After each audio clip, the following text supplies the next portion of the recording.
Today, our fellow citizens, our way of life, our very freedom came under attack in a series of deliberate and deadly terrorist acts. September 11, color for the day is green. As always, protect yourselves, watch each other's backs. The victims were in airplanes or in their offices, secretaries, businessmen and women, military and federal workers. This morning that a plane has crashed into one of the towers of the World Trade Center. We're prepared for everything. But not this. Not for something this size. There's no plan. Okay, listen up. We gotta evacuate the tower. Who's coming? Step forward. I got it, Sarge. I'll go. Sarge. All right. Follow me. Stay together.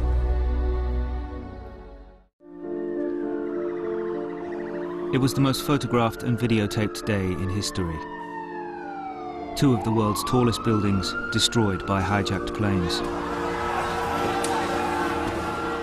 The next day, newspapers published photos of the horror.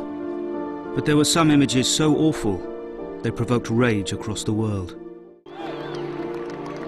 The images that came to symbolize the day were those of the heroic rescuers working in the rubble. 8:46 a.m. Flight 11. 9/11.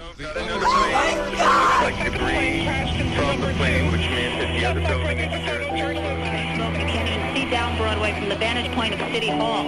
I've now moved inside a building, but all the buildings along Broadway here at City Hall are being evacuated.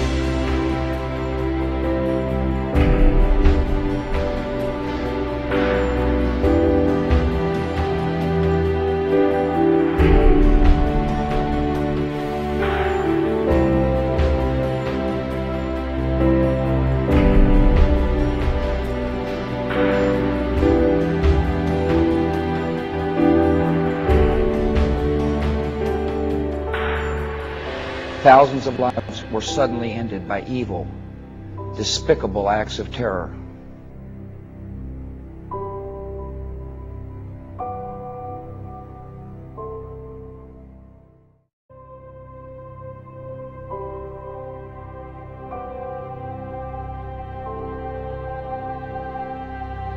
Today, Americans are remembering those who were lost on September 11th. The nation still bears the scars, and for many who braved the dust and dangers of Ground Zero, the ordeal continues. Many heroes were made on 9/11.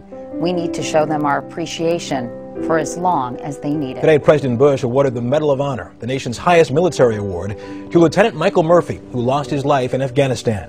He is the first to serve in that war to receive the medal. In June 2005, while serving in Afghanistan, his four-man unit was outnumbered by dozens of Afghan soldiers.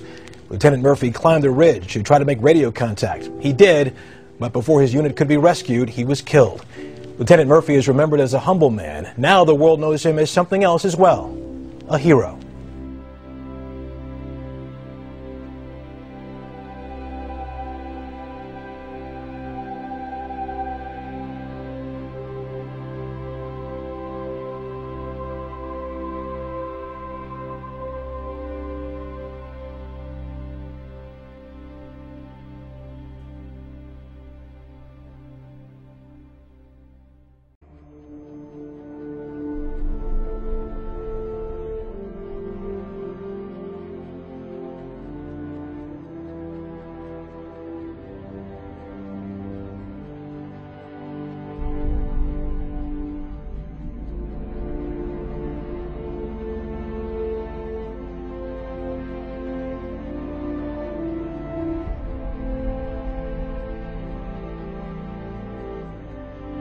Since the horror of 9/11, we've heard a great deal about the heroics of firefighters and police officers and medics who rushed in trying to save lives. But there were other heroes that day, ordinary citizens who performed extraordinary acts of courage. This is the story of one such hero. For months, he was known only as the mysterious man in the red bandana. We 54-year-old Wells Crowther was an equities trader at Sandler O'Neill & Partners. A mysterious man appeared at one point, his mouth and nose covered with a red handkerchief. He pointed to the stairs and made an announcement that saved lives. Anyone who could walk, get up and walk now.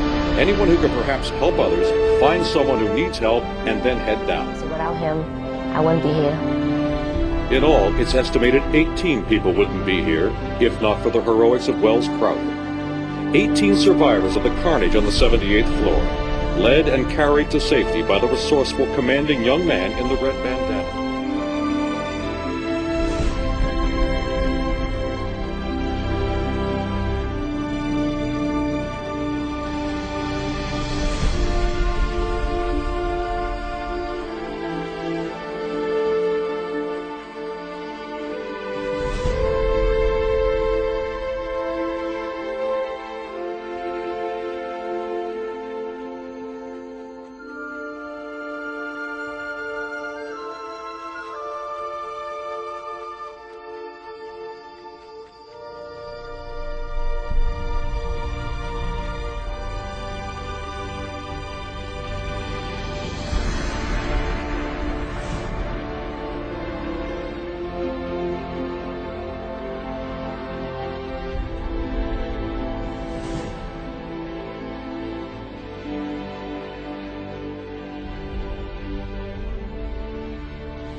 It was all over.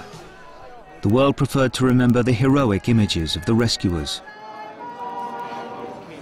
and how the American spirit had prevailed.